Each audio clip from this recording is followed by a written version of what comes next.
The next theorem that we're going to talk about involving parallel lines and transversals is the alternate exterior angles theorem, and that states that if two parallel lines are cut by a transversal, then the pairs of alternate exterior angles are congruent. Now that we know that in order to use this theorem throughout the rest of geometry, we should be proving it to show that it's true for all cases. So let's look at the proof of the alternate exterior angles theorem. So we are given that there's two parallel lines, P and Q, and we want to show that angle 1 is congruent to angle 2, and as you know, those are alternate exterior angles. Well, when we look at this sketch, we can see a couple things. First thing that kind of just jumps out at me is that we have vertical angles. Angle 3 and angle 2 are vertical angles, right? Right here, so we can mark those congruent. And if we're going to mark those congruent, we do need to write that in our proof. So statement 2 is going to be that angle 3 is congruent to angle 2. And remember, this is not a definition, but rather a theorem that we already proved last chapter, and that is the vertical angle congruence theorem. Now the next thing that you should notice here is that you do have corresponding angles. Angle 1 and angle 3 are corresponding angles. And we have a postulate that tells us a relationship about those two angles, that if two parallel lines are cut by a transversal, corresponding angles are congruent. That's the corresponding angle postulate. So statement 3, we're going to say that angle 1 is congruent to angle 3, and this is the corresponding angle postulate.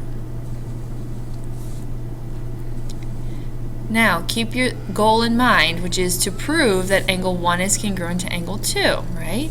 Well, let's look to see what we have in our proof. We have angle 3 congruent to angle 2. Angle 1 is also congruent to angle 3. So right there, do you see that? There's that overlapping of congruence.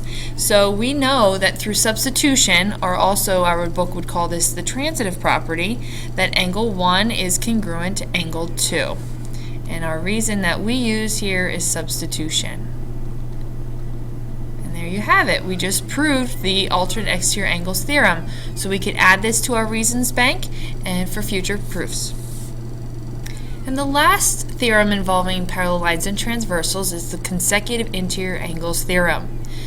This states that if two parallel lines are cut by a transversal, then the pairs of consecutive interior angles are supplementary. So this is the first one that we're actually seeing supplementary. And remember that consecutive interior angles are also known as same side interior angles, so it could go either way.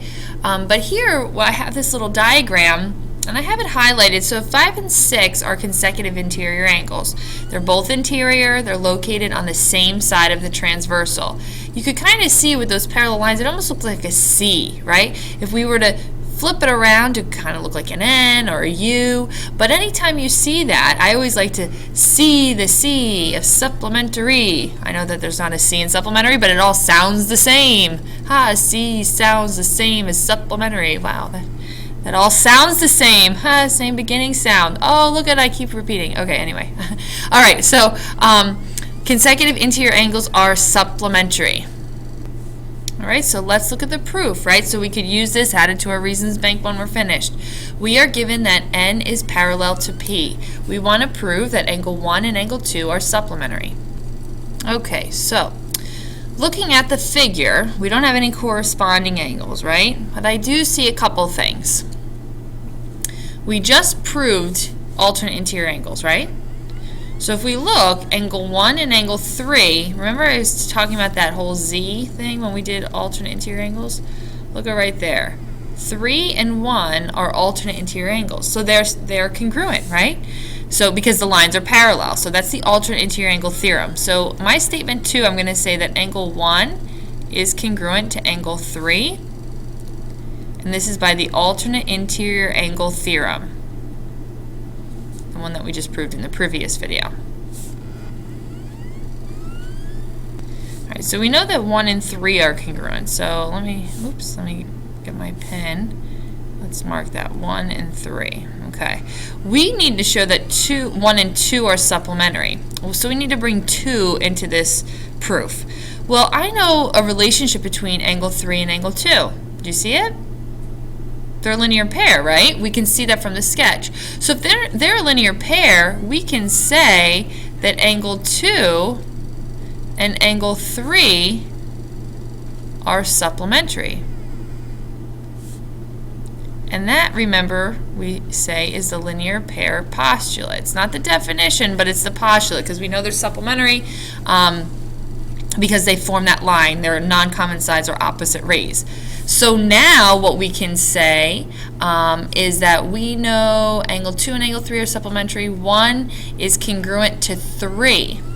So this is something you might not see, but we could substitute angle 1 in for angle 3, and then we would have it actually, right?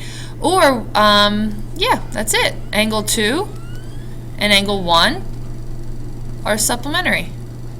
Huh, we're finished. That was easier than I was thinking. So this is just substitution. Wonderful. So now we could add this to our reasons bank. You could write this abbreviated as the consecutive interior angle theorem.